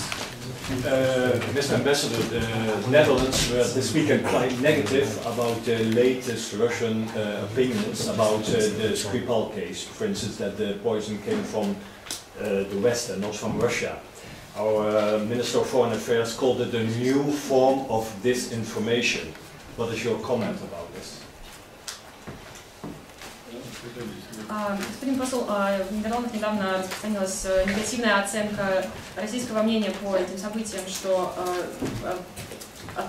отравляющее вещество пришло с Запада, а не с России, и было сказано, что это новая форма дезинформации. Как вы это оцениваете?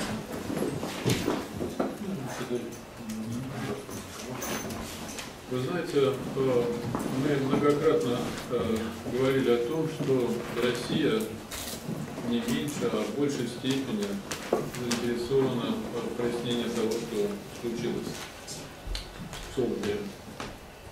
Well, you know, on a number of occasions we have stated that Russia is not less but more interested in establishing the truth about the incident in Salisbury. На сегодняшний день нам предъявлены серьезные обвинения со стороны Великобритании, причем голословные. As of today, we have been layered with serious accusations made by the UK against us. Мы просим наших английских партнеров сотрудничать, предъявлять нам какие-то улики, какие-то доказательства. And we ask our British partners to cooperate, to present us some evidence, some proof. Они не хотят этого делать. But they do not want to do that. Фактически они говорят нам, вы должны поверить нам на слово. In fact, they are saying you have to take our word for it. Но почему, спрашивается, мы должны поверить нашим британским коллегам на слово? But why do we have to take our British colleagues' word for it? Можем ли мы с вами сказать, что британские руководители представляют собой безупречных людей с точки зрения истины, с точки зрения искренности? Can we say that the British leadership are perfect, immaculate people in terms of truth and sincerity? Вы, наверное, слышали о том, что бывший премьер-министр Великобритании Тони Блэр покаялся перед своим народом, перед народом Великобритании за то, что он ввел всю страну в заблуждение относительно необходимости участия Туманного Альбиона в военной авантюре США в Ираке. You maybe have heard that the former Prime Minister Tony Blair confessed before the British population, saying that he misinformed them of the need to support the American actions in Iraq. Есть и другие примеры. Гордон Браун, например, писал, тоже другой бывший премьер-министр, в своих мемуарах под названием «Наши времена. Моя жизнь». Or there can be another example. Gordon Brown, also a former prime minister, wrote in his memoirs, "Our Times, My Life." Все, что нам говорят наши британские партнеры, вызывает у нас большие вопросы. Everything our British partners say raises great questions for us. У нас возникают вопросы к секретариату, и к докладу, который представлен. And we also start having questions towards the technical secretariat, towards the report they presented. Здесь вот Виктор Иванович Холстов только что сказал о проблеме вещества BZ. Mr. Holstov just talked about the problem of the BZ substance. Мы задавали вопросы. And we asked questions. Нам действительно подтвердили наличие BZ пробы. And it was confirmed to us that BZ was actually indeed present in the samples. Ну, представили так, что будто бы это контроль какой-то, тест. But they presented it that, saying that it was some kind of control, some kind of test. Ну, тут я могу лишь развить то, что сказал Виктор Иванович. Зачем тестирование, если лаборатория уже аттестованная? And I can only build on what Mr. Holstov said, that why would they need to test them if the laboratories had already been accredited? Зачем вообще все это нужно? Включать в тестовую пробирку препарат из списка номер 2, особенно в рамках уголовного расследования? Why did they need to introduce a Schedule 2 substance into the test sample, especially given that it's a criminal investigation? Нам объясняют, что, вы знаете, мы стараемся включать в тестовые пробирки какие-то не очень сильные химикаты, не очень опасные химикаты. And the explanation given to us was that they try to include into samples some chemicals which would not be too strong, too dangerous. Но это совершенно не так, потому что совершенно известно, достоверно известно, что раньше, совсем недавно, в такие тестовые пробирки включали и табун, и рицин. And this is not true at all, because it is perfectly know that until just recently, these test samples they used to introduce into them taboo, resin.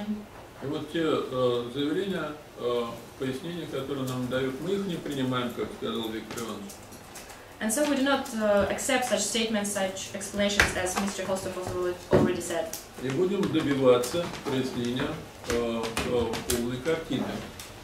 And we will be insisting on determining the full picture. Тем более, что клиническая картина пострадавших Скрипалей и полицейского Бели совершенно различается. Especially given that the clinical picture that the Skripals have is completely different from that of Mr. Bailey. Наши британские коллеги утверждают, что они все трое были отравлены или подверглись воздействию одного и того же химиката. Our British colleagues claim that all three of them were poisoned or exposed to the same chemical. Но по медицинским данным складывается такое впечатление, что Бейли подвергся воздействию какого-то другого химиката. But based on the medical data, it would seem that Bailey was affected by a different kind of chemical. И вообще это очень похоже на воздействие натовского химиката бизет. And actually, all of this is very similar to the effects of the American chemical BZ. Есть еще много других темных мест, вызывающих вопросы. There is a great number of other murky points which cause questions. Я вам говорил о том, что мы передали большой список нашим британским коллегам, но они не торопятся, я не знаю, ответят ли нам они вообще в силу своей надменной позиции. And as I've said, we have passed to our British colleagues a number of such questions, but we do not know whether they will ever answer them, given their arrogant stance. Поверьте мне, что мы огромный список передали в техсекретариат, ждем ответов из техсекретариата. And trust me, we have also provided a long list to the technical secretariat, and we are also awaiting answers. И в свете сегодняшнего обсуждения мы будем актуализировать этот список, передавать. And in the light of today's discussions, we will be updating that list and passing it on to. И в свете того, что я вам уже сказал, вот, о различной клинической картине, о препарате, о токсичном химикате, о боевом отравляющем веществе БЗ, у нас действительно есть подозрение, сильное подозрение, что вся эта неприглядная история задумана британскими спецслужбами. And in the light of this, as I've already said, in the light of this discrepancies in the clinical picture and regarding the situation with the toxic chemical, the war agent BZ, we have strong suspicions that all of this seems to be some ugly work of special services. И пусть никто нам не говорит, что это дезинформация, попытка увести расследование в тупик. And no one can say that this is some kind of disinformation on our part, that we're trying to lead the investigation to a dead end. Нет, у нас есть реальные вопросы. Actually, we have real questions. Абсолютно ненадуманные вопросы. And they're not far-fetched questions. И мы вправе получить ответы. And we have every right to receive answers. Будем требовать ответов. And we will insist on having those answers. Потому что в отличие от наших американских коллег, партнеров, Because unlike our American partners, colleagues, мы не рассуждаем в категориях вероятно, очень вероятно. We do not operate those concepts of likely, highly likely. Нам нужна стопроцентная истина. We need the 100% truth. Никаких увиливаний, уловок мы не потерпим. We will not stand for any evasions or any tricks. Будем добиваться установления истины. We will be insisting on establishing the truth. Ambassador, good evening, Mark Stone from Sky News. We've met before, thank you for having us here. I wonder if you could answer one brief question in English. I know your English is very good from our previous discussions. I'm trying to understand, given what you've said, what we've heard from the OPCW, they have been quite clear that the results of their investigation matches what the British said. The British said a Novichok agent was used and it was of very high purity. The OPCW investigators, of which you are a signatory, have said in black and white they agree with that. Can you square that circle for us? Well, you know, actually, what the British ambassador said, it was something to the effect that the independent expertise just matches the findings of the British National Inquiry. But, you know, there is absolutely nothing at all like this in the report, in the expertise, and actually the independent expertise has just confirmed the formula, the structure of a chemical stuff, chemical agent found in Solvay, but without establishing any link to the country of origin. But it's not their job, sir, to ascertain, to apportion blame. Just the main difference. Just bear in mind, in the British mind, there is, the story is about the nervous military-grade agent produced exclusively in the Soviet Union and later on in the Russian Federation.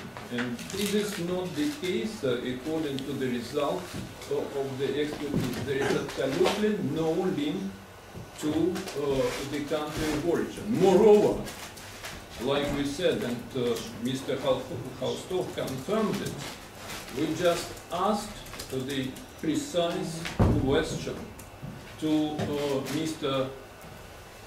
What was his name? Mr. Müller? Mr. Bloom. Can you tell us whether it is possible to interpret the results of the independent expertise as a kind of pointing out to one of the or another country? And the answer was quite clear. There is no possibility to establish this link, and actually this is not what the British are saying. I'm just saying that this is not true, the British version about the findings of the independent expertise. They just found the formula. They did not confirm what British keep saying all the time. Not only formula, but it is a military-grade agent which came from Russia. And we heard the speech made by Viktor Khaustov, who explained that Novichok is something that is can be found in the West, not in Russia. The British side ask us to answer. Either you Russians, you carried out a chemical attack against the sovereign UK, United Kingdom, or you should admit that you have lost control over your hidden arsenal. But like Mr. Khaustov said, you can lose only what you had, and if you didn't have this, you can't lose it. Go. Mr. Ambassador, given your country's determination to find the truth Do you think it might be time to re-establish the joint investigative mechanism between OPCW and the UN? Господин посол, учитывая, что Россия настолько заинтересована в установлении фактов, может быть, пришло время установить совместный расследовательный механизм между ОЗХО и ООН? Знаете, это несколько разные вопросы. You know, these are probably a bit different questions. Потому что вопрос, который вы задаете, связан, как я понимаю, с совместным следственным механизмом ОЗХО ООН по установлению ответственности за применение химического оружия в Сирии, в Сирийской Арабской Республике. Because, as far as I understand, your question is related to the joint investigative mechanism for between OPCW and UN concerning the incidents in Syria. Позвольте мне напомнить, что не Россия, как некоторые пытаются это представлять, а именно западные страны во главе с США убили сами этот совместный следственный механизм. I'd like to remind you that it wasn't Russia, as some try to present it, but the Western states, led by the United States, who killed this joint investigative mechanism. Мы ведь много раз предлагали и требовали, настаивали, чтобы совместный следственный механизм работал строго в соответствии с положениями Конвенции о запрещении химического оружия. On a number of occasions, we proposed and insisted that the joint investigative mechanism works strictly according to the provisions of the Chemical Weapons Convention. Я только напомню вам два положения Конвенции. I would just like to remind you only two provisions of the convention. Это отказ от дистанционного расследования. This talks about not using distant means of investigation, remote means of investigation. И это необходимость выезжать на место происшествия, смотреть, что там произошло на самом деле. This talks about the need to conduct investigation on site and look into what happened there. И что же мы видели вот в случае с расследованием инцидента в Хан-Шейхуне, апрельский инцидент прошлого года? And what did we see during the investigation in Khan Sheikhoun in April last year? Как работали эти инспектора? How did those inspectors work? В основном на большом расстоянии, не выезжая к месту происшествия.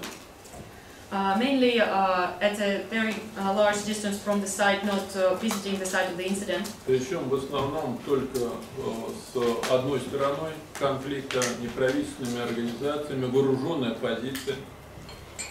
And mainly they worked with one side, the armed opposition and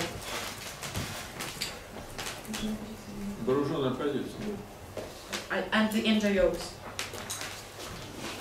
А история с аэродромом Шайрат, откуда по утверждению американской стороны взлетели сирийские самолеты для химической бомбардировки в Хан-Шейхуне. Вы помните это? And remember the story with the Shayrat airfield, which the United States claimed the Syrian airplanes took off from to conduct the chemical bombing of Khan Sheikhoun. Do you remember that story? Рекс Тиллерсон, госсекретарь США, на следующий день после этого события просил нашего министра иностранных дел Лаврова сделать так, чтобы инспектора, люди, эксперты побывали в Шайрате, проверили, действительно ли оттуда летали самолеты, есть ли там химическое оружие. Rex Tillerson, the Secretary of State, the next day asked Lavrov to do so that the inspectors, the experts, would go to the site of Shayrat, see that whether the chemical attack actually happened. Потом им вдруг расхотелось ехать в Шайрат. Then all of a sudden they didn't want to go to Shayrat anymore. Мы им говорили, ну как же так, по всем канонам Конвенции о запрещении химического оружия надо обязательно поехать к месту, которое связано с предполагаемым применением химического оружия. Место связано с предполагаемым применением химического оружия. And we said, what's this? All of the norms of the CWC require going on side of the supposed use of the chemical weapons. So it's related to it. Но в конечном итоге ехать согласились. Приехала туда небольшая команда в Хан-Шейхун.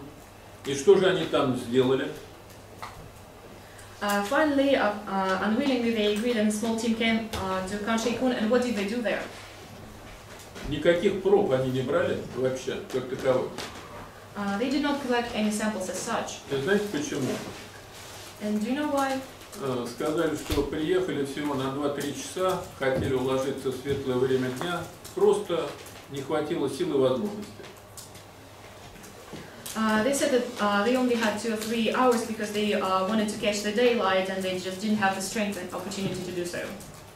Вот почему мы поставили вопрос о необходимости создания нового, подлинно независимого механизма по расследованию случаев применения химического оружия. That's why we raised the question of creating a new, truly independent mechanism for investigating chemical weapons use. Но такого механизма, который работал бы в соответствии с Конвенцией по запрещению химического оружия. Such a mechanism which would be working strictly under the provisions of the Chemical Weapons Convention. Ну, сдается мне, что наши американские коллеги, But it seems to me that our American colleagues, они заинтересованы в таком совместном механизме и в таком его руководителе.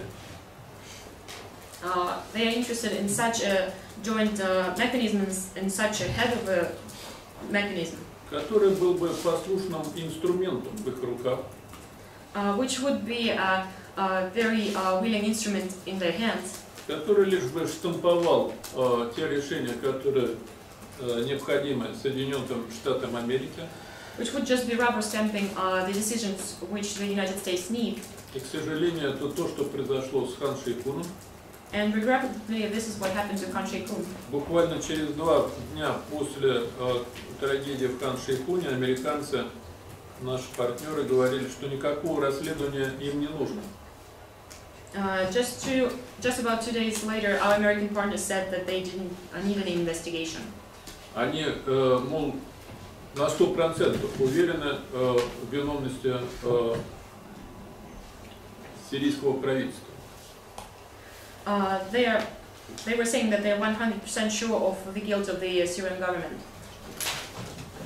Хотя это было не так, потому что вот совсем недавно было интервью, заявление Мэтиса, опубликовано в солидном американском издании, что, оказывается, не было никаких данных у Пентагона о наличии зарина в Сирии, о случаях применения зарина в Сирии. Although this was not true, because just recently there was an interview with Metis published in a respectable American publication, and he said that the Pentagon had no information regarding the use of sarin in Syria. Но американская дипломатия здесь, в Гааге, развернула бурную деятельность в подтверждение своей версии о причастности сирийского правительства к трагедии в Хан-Шейхуне. Nevertheless, the American diplomats here in The Hague deployed very active work in order to support the version that regarding the events in Syria and in Khan-Shaykhun. И, к сожалению, приходится констатировать, что наши американские партнеры сделали все возможное для того, чтобы совместный следственный механизм расследования лишь проштамповал то, что они придумали для себя уже сразу же после инцидента. And unfortunately, our American partners did everything so that the joint investigative mechanism just rubber stamped what they invented immediately after the incident. Им не нужны никакие особые расследования по канонам ОЗХО. And they do not really need any real investigation following the provisions of the CWC. Поэтому они систематически отвергают наши предложения о создании нового подлинно независимого механизма. That's why they systematically reject our proposals to create a new, truly independent joint investigative mechanism. К Кстати, совсем недавно снова безапелляционно отклонили наше предложение на этот счет. And just recently they once again, without any explanations, rejected our proposal. И при этом валят с больной головы на здоровую. And at the same they try to blame the victim. И утверждают, что это Россия противится созданию организма, вот этого механизма, в то время как на самом деле главное препятствие – это они сами. And they say that it's Russia who's trying to prevent the creation of such a mechanism, such a body, although it's them who's doing that. Спасибо. Thank you. Ну что, если вопросов нет, будем завершать нашу пресс-конференцию. So if there are any, Всем спасибо. if there are no more questions, that's the end of our press conference. Thank you.